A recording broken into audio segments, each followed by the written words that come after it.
Welcome to All Docs on Deck, where we explore wellness, wealth, and womanhood through real conversations with women doctors across the diaspora. Another episode starts now. So let me introduce Dr. Somachi Kachikwu, Dr. K, Dr. Soma.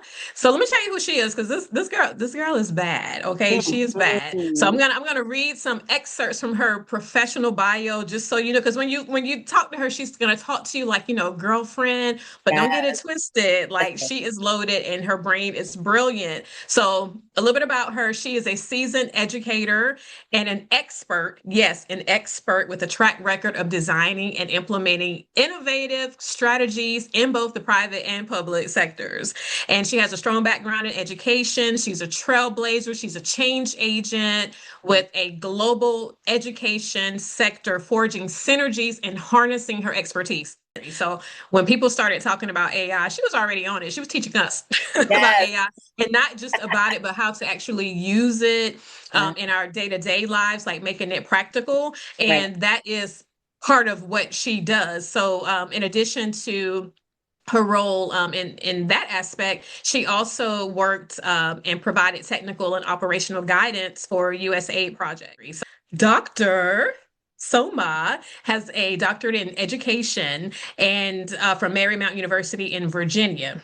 Mm-hmm. And I actually met her as she was finishing up. And so we got to cheer for her Oh, across the finish line. I love that. And yeah, and it was amazing to see that. We are so honored Yes. to have you here. Thank you so much for taking time out of your clearly busy schedule. And I forgot to say, on a personal note, she is a boy mom. She is the Ah, mom of four boys, bless three of her. which are adults. Well, will we count Dalu? Is he an adult? We'll say so. Three adults Right? and one almost. In addition to her just knocking it out the park in her professional world and her career, she is also an amazing mom to four extremely brilliant young men. So Yes. thank you so much for being here with us today. Absolutely. We're so excited. Thank you, thank you, thank you, thank you so much. It's such an honor. From the moment I got the email to Mm. now, I'm like, oh my God, you're going to be a guest on this podcast. And, I researched everything and I was like, it's such an honor. And I think just being in a space Yes. with women who share the same values with you is just so relaxing. Like, it's Yeah. not one of those podcasts where I had to like go research some Right. theory. I'm like, I'm coming to hang out with my girls. So, Yes. and one thing Exactly. I have always learned from being around Dr. Shalanda is that it's okay to bring the intellectual with Yes. the chill. And Yes. Absolutely. Dr. K, I'm just meeting you, but I know, I know like, Yes, you're I get it. smart, but you know how to have a good time. That's So I'm right. like, That's let's right. do It's a this. balance. Yes. The balance Yes. matters and we all have it. And that's what I love about this space today. Thank Absolutely. you. The first question that we start with, like, tell everybody, tell us a little bit about not just Dr. K, but the woman behind the doctor. Who are Mhm. you as a person? Just tell us about who you are. Woo, hoo, hoo. Okay, so Somachi. I think that captures who I was before the doctorate and who I am now. Um, I'm an impact-driven woman, and I think throughout my journey, I am the fourth of five children. I grew up in between here in the US and Nigeria. I was born here, but my parents basically lived in Nigeria, and so back and forth till college when I think I fully came to America. So I am multicultural. There's an American side of me, and then there's also a Nigerian side of me. And I am very particular about my heritage. As Mhm. Dr. Shalanda knows, I love my culture. I love my language. It's a key identifier for who I am. And so in Nigeria, my tribe would be Igbo. And I love to pride myself as an Igbo woman and to be more specific and aware woman. Mm. Recently I went home for my niece's traditional wedding. And, once stepped into my village, like where my ancestors and my lineage and what everything, there's this power that comes from, just being Yes. from where you truly are, where you can be your authentic self. Mhm. And, so in answering your question, that's really who I am. And I'm a aware woman.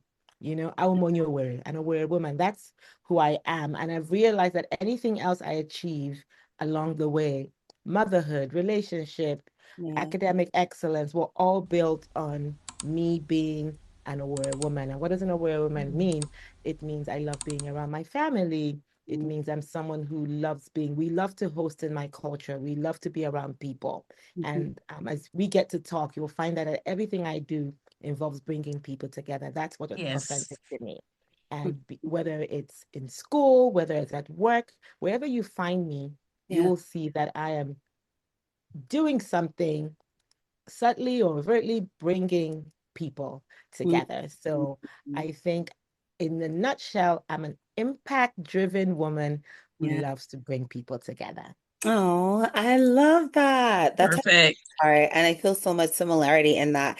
And as I listen to all of the hats that you wear and the roles that you have, and I know how beautiful it is to be an impact-driven woman and to be a family woman, and also how sometimes that can pull our energy. So what do you use for your own mental health as we talk about mental health and wellness? How do you get to show up as your full impact-driven, aware woman, beautiful self?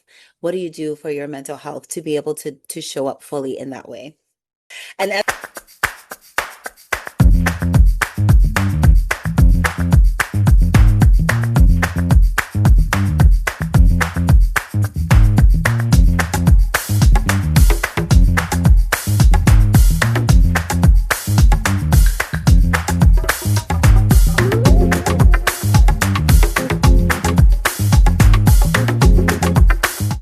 So there are two things. Mhm. And I think as we talk, we'll figure out how we can merge it Yeah. together. So, like I said, community. Hmm. A lot of my mental health is built on the community I'm part of, or communities I'm part of. Yes. And on the other hand is my faith. Mm. I'm a woman of faith. Like I'm like my hashtag um when social media first started, I remember was JBG, and it Uh-huh. was Jesus baby girl. Like Aw, Oh, I I love like that. that's my anchor. Like, so picking the right community, right? So that. my communities are usually faith-based. Like even when it's family, right? I come from a Christian home. And when it's books and dessert, even though everyone there may not be Christian, I Mhm. think generally the women in that community believe in God, Yes. and then they Mm, praise and worship in their own particular way. Yeah. But you have to believe in God to be in my community, and that's important to me. And so for me, my mental health really hinges on the people around me. It's very important Mhm. who I have around me. Yes. I'm not trivial with how I spend my time and who I spend my time with, because it really affects what comes into you, the energy Mm. around you. Yeah. And so faith-driven communities have always kept me, Yeah. being around people. Hmm. Again, going back to the cultural, when I went back home and I just saw how, like, people were just moving, I'm like, this is me, just looking Yeah. out of the window and just seeing people cooking together, eating together, living together. The That gives me collective. joy. Yeah. Yes, collectives. And that's the kind of family I come from. Yeah. So community is a big part of my mental health. Like Mhm. I always feel bad when I feel people are isolated. Maybe that's why I'm always creating communities. Yeah. And because I don't want anyone to have to do life by themselves, Right. because I feel like if the devil wants to attack you, it isolates you. Yes. Yes. mhm, Yes. mhm. And so Yes. when I see people saying, I like to do my own thing, I want my Mhm. space, I'm like, oh Lord, please let them find the right Right. people. Because Yeah. when you find the right people, then you don't have to put up those walls. Walls. Right? That Exactly. is so true. Yes, Yeah. yes. And I think as you talk about those walls, that was going to be my question too, because I am such a family woman also. And I think in a small community, I'm in the Virgin Islands, right? And everything is community. And I love it. Like you said, you can see yourself in it. It's your people, it's a way of life, it's a culture, and it's full and it's beautiful and it's connected. Yeah. One of the struggles for me was finding the balance with boundaries. So, how do you manage being such a tight-knit, family-oriented, community-oriented woman? Where do boundaries play a role for you and with the mental health? How do you balance that? If I'm going to be particularly honest, Yes. and that's what we're doing today, Yes. I learned about boundaries like last year. Yes. Yeah. It's not, boundaries are not in my reality. I didn't grow up with Love boundaries, that. I love that. right? And if Yeah. anything, I think my children who are probably more American, Yes. and then just being around, like, meeting new people out of my culture, out of my particular family, I Mhm. started learning about boundaries, and Yes. I try to use it now. But growing up, we didn't have boundaries. Yes. We laughed together, we cried together, we Mhm. solved problems together. Yeah. There even like proverbs in my language that if you keep something to yourself, Yeah. it's gonna eat you up. Yeah. So like if you have a child that has a challenge, like they'll tell you to like literally go to the village square and yell it out so that Right. everyone will hear and come help you. Yeah. And that's how I grew up in my family. Like I have a biological mom, but Yeah. then I have all these other moms, my Mhm. sisters, Mhm. my Mhm. cousins, Yeah. right? I have biological siblings, but Yeah. then I have all these other people. So if I'm going through something, where would the boundaries come up? If I wanted space, who would Right. I let in and who would I let out?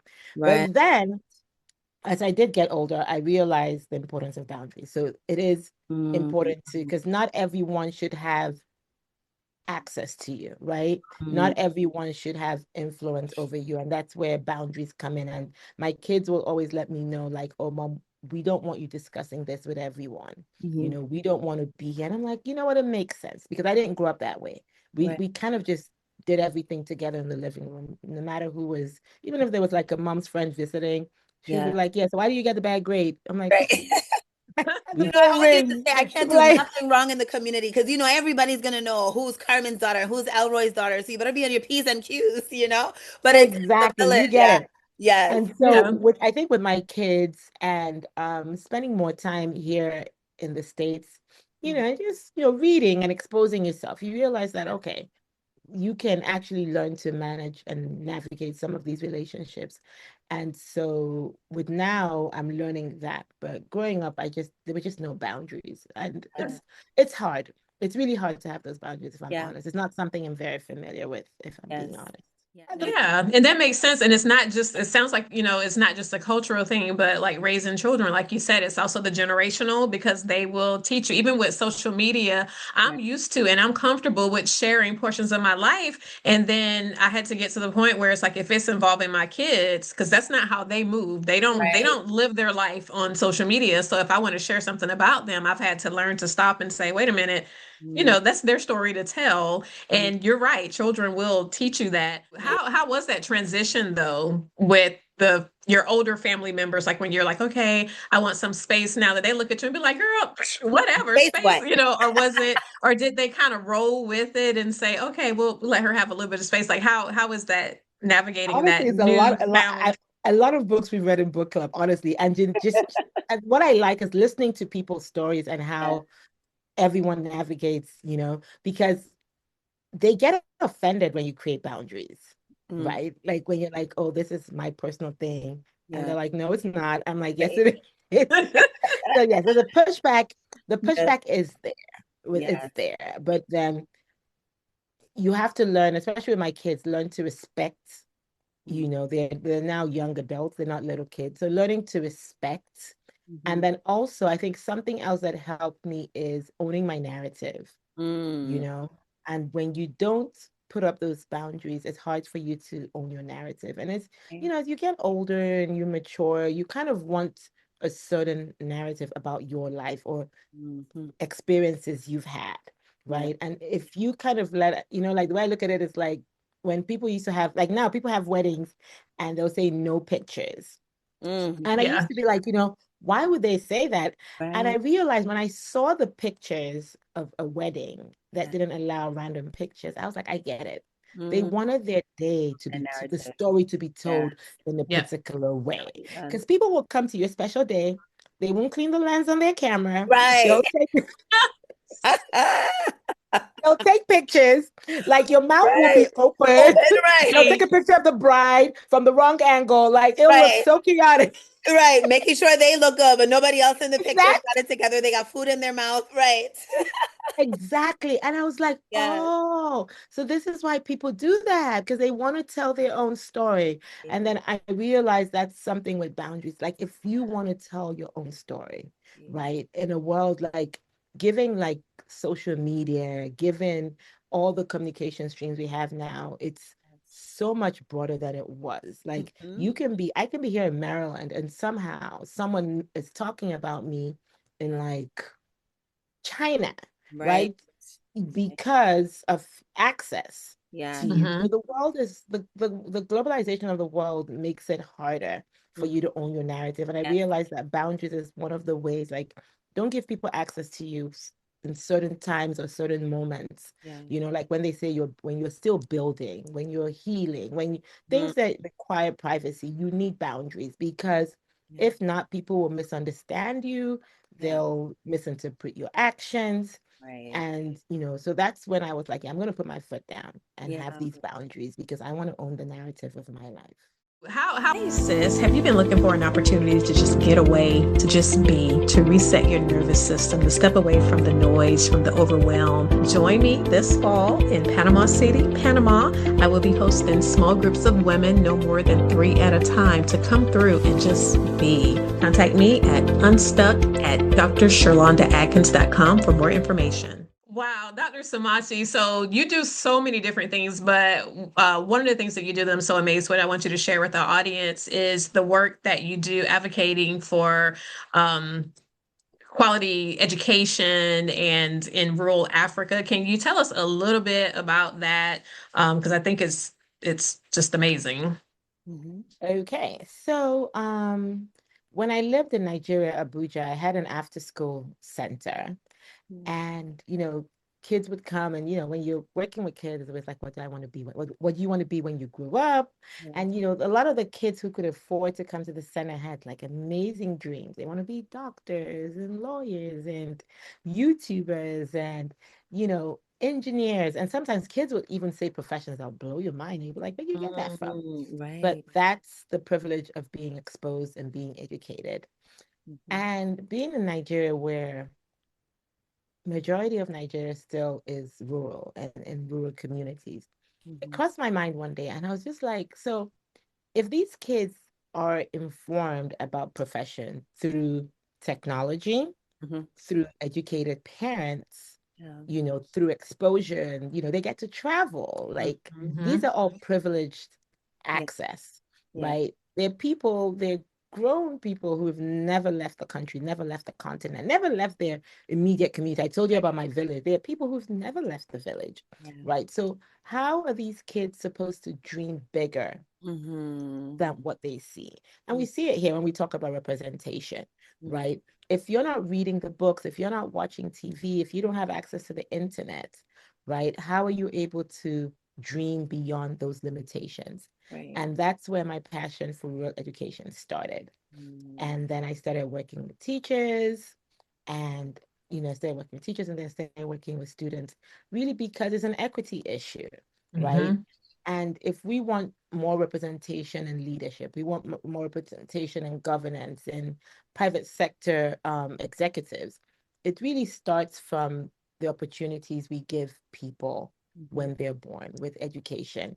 Right. And so that's where my passion came. I live in a dream world sometimes where I want everyone to have the same things. And I know it's not possible, but I think that humanity needs to keep pushing, not Yes. till the day, like, not that we'll wake up one day Yeah. and everyone is equal and has the same access, Right. but then every day one more Yeah. person would have Closing improved that access. gap each day. Yes, guys, and sometimes people are like, oh, you're not being realistic. And like, okay, let's live reality. Let's just make it better. If Right. tomorrow is better than yesterday, we're making Yes. progress. We're making progress. And Yeah. that's why I do the work I do. That's why development work is there. It's not because we believe that one day the whole world is going to be amazing and there's not going to be homelessness or poverty, but it just means that next week there'll be less homeless people than the Right. previous week. Mhm. So let's Right. keep pushing and let's keep Yeah. working towards it. And that's what strengthens and informs the work I do with rural education. Is like if I work with 20 teachers today Yeah. and expose them and equip them to teach regardless of their environment, we have 20 less teachers who don't know how to operate in the rural community. And if I work with 20 kids in inner cities or underdeveloped communities, we just have 20 less, right? And so don't overwhelm yourself with the concept of, eradicating some of these social challenges, but focus on the mirror. Just make one person's life better. Yes. And if we do that, then, we'll look back and I'm like, yeah, today's better than yesterday for sure. Right, right. I love Yeah. that is so Yeah. beautiful. I do a lot of work around sexual violence also, and I think it's so prominent for me because I just did a live before Hmm. this, and to your point, there was a point in time where my focus was, I don't want sexual violence to exist at all. I want to eradicate it. I want no domestic violence, like no, and I had to get to that point too for my own wellness, where I said, it's not on you to like solve the world problems. It's a collective. Hmm.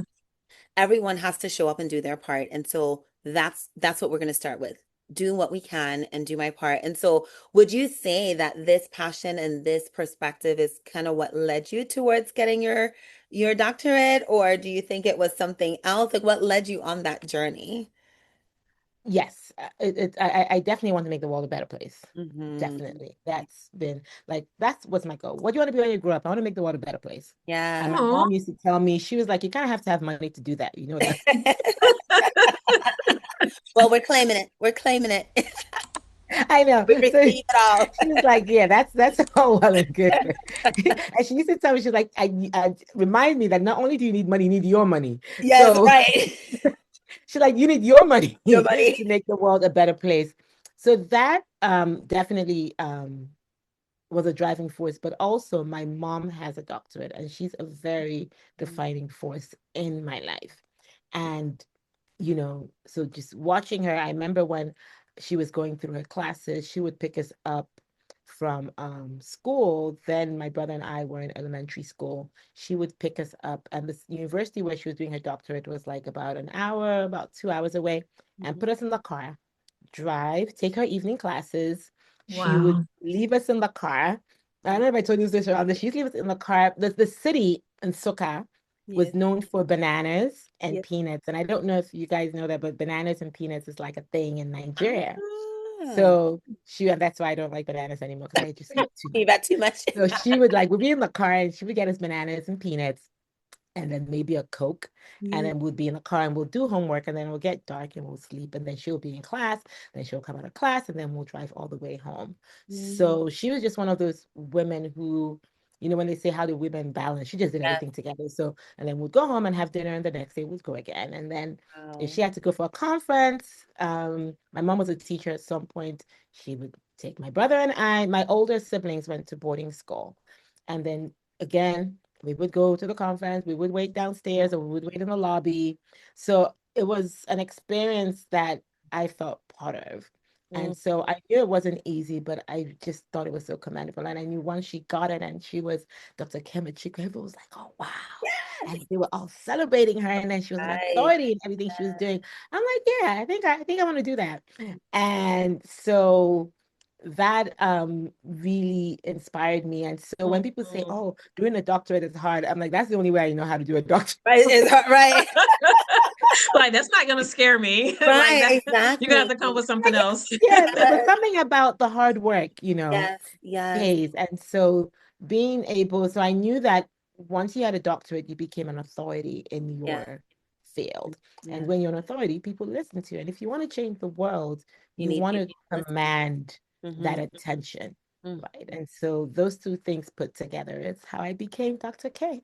That is so powerful. What I Yes. love about I, that is I think a lot of moms looking that may be Mhm. thinking about that or who may be going through the process, like they may be thinking to themselves, because I remember I had this thought to myself sometimes too, where, oh my God, like I'm spending so much time on this degree and like my children. But what is so beautiful mm, here, and that I've also had to tell myself is no, what they're seeing you do is prioritize your education. And so Mhm. to listen to that story with you and your mom is that you bearing witness to the work that it takes, bearing That's witness to the very commitment that she important. had, bearing witness to the discipline, and still being able to care for you, right? So you had time to do your work while she's doing her work, but being able to witness that in itself is such a gift and such a Mhm. contributor to where, you are now. So that's beautiful. I think I especially love a that. lot of moms. Bearing witness. Bearing Yes, witness. yeah. yes, And I like the motive. And I think it's important too, as we're talking to women, prospective, doctorate women, because when we ask the question of, do I want to go back to school? Do I not? Really check and see like what's your driving force. So Dr. K, you just shared your driving force was, I want to make a difference in this world. And in order for me to do it, in order for people to take me serious, I need to become an expert to be able to make the impact that I want to make. Does it, getting a doctorate, does it lay the path out for you? Probably not. You're still going to have to trailblaze and you still have to do the work. Does getting a doctorate, change how you feel about yourself? Maybe a little bit, but not intrinsically. So I think, because I've talked to people before and you're like, oh, I'm thinking about it. And my questions are, tell me, what is it that you want to do with it? And oftentimes when we think about wealth, we're thinking about, the dollars, the bills, the paper. Mhm. But I hear what you're describing as wealth in education as well, the investment that you're making in teachers and that investment that just keeps giving and giving and the dividends that keep flowing, that'll be here beyond even your time on earth. How does that, how do you feel when you think about it in terms of just like the wealth that you're creating for this world across different continents? So The ability to make a difference and letting God use you make a difference, I think is an honor to anyone who is in that position. And when I say position, it's not even, you don't even need a doctorate to do it. Doctorate is just, that's my path, But if you use what you have to make a difference, you go to bed so much happier. And I love that you made the comparison with, the dollars and and cash, and that's good. We're not going to knock cash out, but there's something else more fulfilling in making, because with the chaos in the world right now, I think everyone there's a depth to us now. We're forced to see what really matters. Yes. Because you realize things like, even if you were a billionaire today, you're not exempt from the challenges in the world. No amount of money will no amount of money will make a difference in your life right now. But if you're changing lives, if you're improving communities, then you're shifting mindsets, and that is what suffices in today's world. You're empowering people and giving people tools to navigate chaos, right? Which money cannot do. Are there any cultural practices from Abuja, from like your growing up and your culture, that you feel are overlooked, that are going to be a critical part of navigating that chaos? Not to sound like a broken record, but I'll go back to community, because that's core. Yes. That's core. And when I do, with the work I do with teachers, with the work I do with students, I try to create cohorts, right? So Dr. Shalanda kind of touched on it when she gave the example of this teacher. If you're able to do one teacher, if I'm able to get 5, 6 teachers together and empower them, that's like a powerful thing. Voltron, I'm a boy mom, so think of all the forces coming together. Right? Those are the kind of things. I'm like, what kind of, like, when I want to give analogies, like superheroes and anime characters come to my mind. But like, think of the forces coming together, right, to make a difference. And I think that's culturally based. Like, I'm not looking to create like one super teacher. I'm looking to create a community of super teachers, because they're able to leverage each other on each other, and then that synergy helps them remain consistent. So just in case one person burns out, they're like, I'm not doing this anymore, this is too hard. There's someone in that community to be like, we're committed to make a difference in the education in our community, right? And if you look around now, that's why you have girlfriends, and that's why there's books and dessert. That's why there are all these communities, so that if one person gets weak or just wants to quit, someone's going to be like, we got this. We make this commitment. So culturally, community is key. And I love to create cohorts. I love to get people together. Like when we're learning, Dr. Shalanda knows, like even with AI, like I am so nervous about AI and the speed at which it moves, that I don't want to like, me knowing everything in AI doesn't suffice. That doesn't make me happy. But knowing that there are all these women who at least have an idea, right, of what it is. So should we wake up and we're in our 60s or 70s, I can call Dr. Shalanda and be like, I don't know how to, right? Because we'll still be in the same community, God willing, but we're able to look up for each other. Right. that is so important in Yes. building capacity. Community is core, and that I think is very cultural, especially for Igbos. Igbos, they'll say we don't have there is a saying that says Igbo Nweze. In Igbo culture, we're not really into kings and leaders. We're Yes. into communities, Big collective. right? We Yes. don't like having one person leading. We like to Right. create synergies and Right. people, and that in itself is powerful for Yeah. accountability and for consistency. I love that because it removes the hierarchy. And I think for you being a person of, access and equity, it makes sense to have that, everyone has value. And when we bring that value together and those superpowers together, then Yeah. it works for everyone. I think So, Dr. K, in your intake, because we asked all of our podcast guests this question, and we love your response to this, and we want you to expand on it a bit. okay. We asked, when you imagine taking off your lab coat, the blazer, the heels, right? The speaking, the woman to woman, what feels most important to share? And this is what you responded. You said that behind the titles and the achievements, we're still women navigating real life, faith, family, failure, healing, and growth. And there's strength in being honest about all of it. Thank you for that, first of all, because that was so powerful. And Yes, can you it share was. some more thoughts on that? Because I think that will really hit so deeply for our audience, and it's something that we can all really identify with.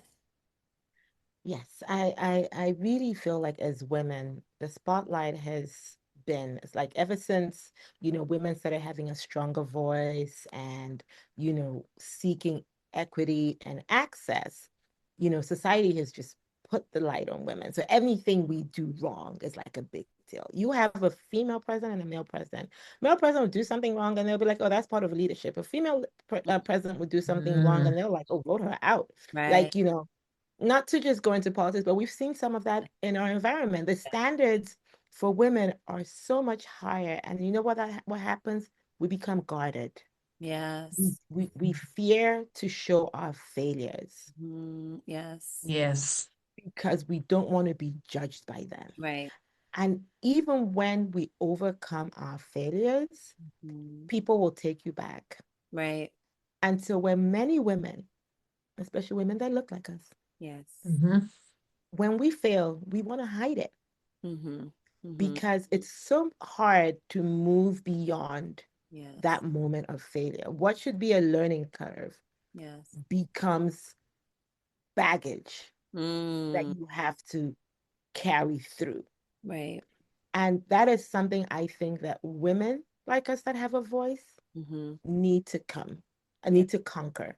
Because if we hide our failures, if we hide our insecurities, if we're not authentic, Yes. then how are we able to mentor people coming, Right. right? Mm, If we Right. go with social media, like my cousin always says, social media is like an album where you put your best pictures. Right. yep. If we live our lives like that, Yeah. how are we really able to mentor people? How Mm. are we really able to let people know that this is normal? Yeah. Failing is normal, making mistakes is normal, Yes. right? And Yeah. it doesn't have to define you at Yeah. all. And so I think that any woman that has a voice needs to be, and I think that's being authentic to me, Yes. right? If I follow you on social media and I just see that you're on a high day in, day out, 24/7, more Right. than likely, I don't know that I would keep following you, Yes. Yeah. especially if I don't know you personally. Yes. I'm just like, yeah, I'm not going to learn anything here, Right. right? Mhm. Because I want to know how to bounce back, Mm. Right. right? I want to know how to face people after I Yeah. said the wrong thing, Yes. right? I want to know how to be the best version of myself Mm-hmm. Mm-hmm. if I came out of healing. But Yes. if everyone's just going to be like, yeah, I'm the boss lady, I got it Right. all the time, Right. every time. Yeah. Mm-mm. There's no Right. vulnerability or Yes. learning. And it's in our failures really that we learn. And I think as we reduce the stigma around failure, right? And I always, say maybe reframing as it's an opportunity to see where we need to grow, you Mm-hmm. know, because that is where the lessons are, and that is where it comes back to that community, because then when we have these conversations even in smaller communities, then we know we're not alone when we experience these failures or a setback or a challenge, and then we can Yeah. normalize it and then Yep. actually have the support and the resource to go forward, which is what makes the work that you do so beautiful. And then to add to that, then we have to give grace. Yes, yes, yes. We have to learn to give grace as a community, Yes. right? If someone makes a mistake, you apologize. You're doing work to improve on yourself. We have to give grace. We cannot continue to hold people, because then what happens to younger people when they make a mistake, then they're like, oh, I don't want to be on the planet anymore. Like, it's just Right. there's no coming It feels back. like the end of the Yeah. road. Yeah. Yeah. Yes. Right. And we don't want anyone to feel like that. So even as a mom, when my kids were younger, I was like, oh, when I was in school, I was always doing my work. I was getting good grades. But as they started getting older, I saw danger in that narrative. Danger of coming across as always perfect. Right. Danger of not accepting that you were wrong. Danger of not apologizing. Because if they grew with that standard that, oh, our parents were always right, our parents always got good grades, our parents did everything right, then obviously something's wrong with me. Right. That's the first time I heard someone say that. It was actually TD Jakes, and he was talking about how he felt like his generation had failed their children in that sense, because they didn't, when they were going through difficult times, they didn't want to worry the kids, because it was done with good intentions. They didn't want to worry the kids. And so, but he said, but what happens is, just like you just said, Dr. K, is it gives the children this this this perception that, oh, mom and dad, they never had any problems, so now something must be wrong with me. Whereas the better way is to tell our kids and our mentees that, no, I struggle, and it wasn't just like from 10, 15 years ago. Like, I have current struggles, and this is how I'm getting through that. So when they go through things, they can say, okay, it's normalized. There's nothing wrong with me. This is just a human experience. This is part of life, an opportunity to grow. And when I heard that, that stuck with me, because again, when you look on social media, what you see is curated. That's not real life. That is not real life. And I actually had I was complaining. I did some therapy. I still have a therapist, but this was some years ago. And she said, and I was complaining, and I was like, and people are always, are calling on me to do blah, blah, blah, blah. And she was just listening. And then she said, and I said, like, I always have the answers. And she said, well,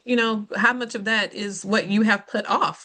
She was like, do you share with people when you are having difficult times, or when you don't have all the answers? And I thought about it, and I was like, well, maybe not. She said, so perhaps you need to be more vulnerable and share more, and let people see that side of you. Because if you are presenting yourself as someone who has it all together, then that's just what they're going to think.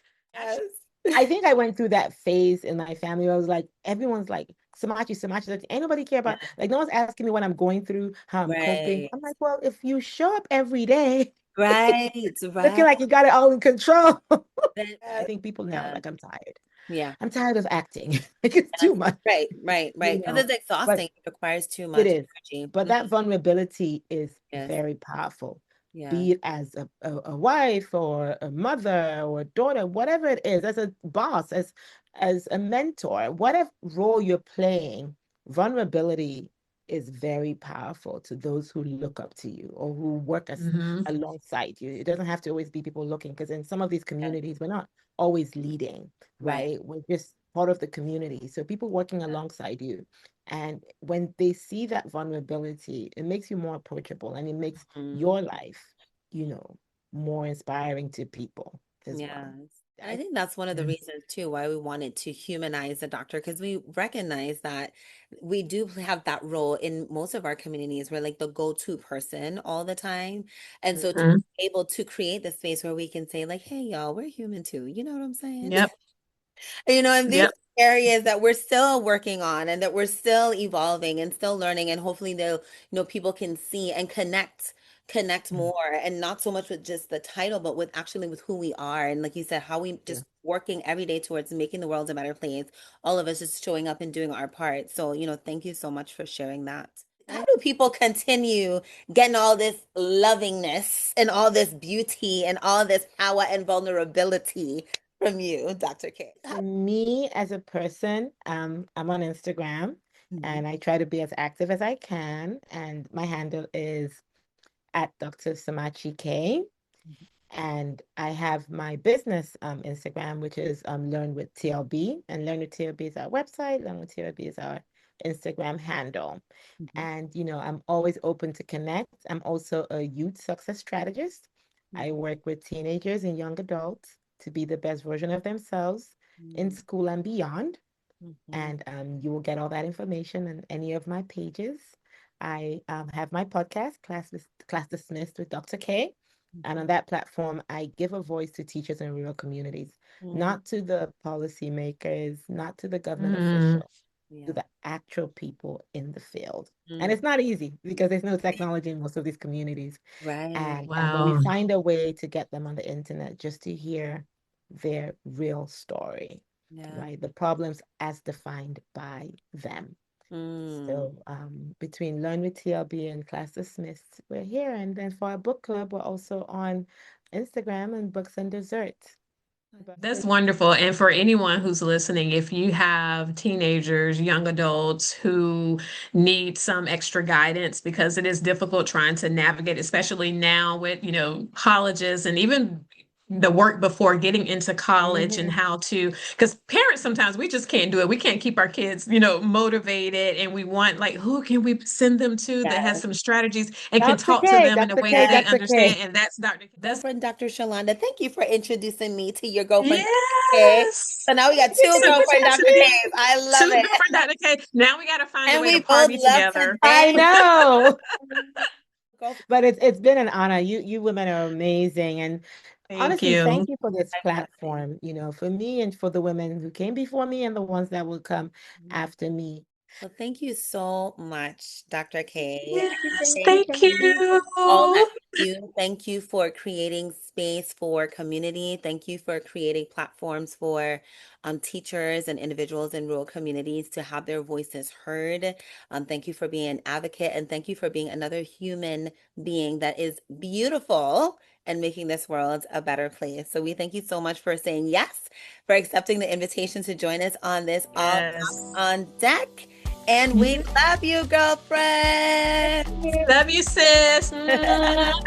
We have been having an extraordinary time with our guests, and tonight will be no different because we have the one and only Dr. D in the house. Dreaming has to be something that when it comes out of your mouth, you're like, absolutely not. Like Right. that's never gonna happen for me. Like I don't even see that in my future. That's when you know you have a dream. Yes. If you can plan it, it's not a dream. Right. It's a to-do list. It is a nonprofit. It is. Wait, hold on. Where's my emoji? Hold on. Effects. Okay. Yeah.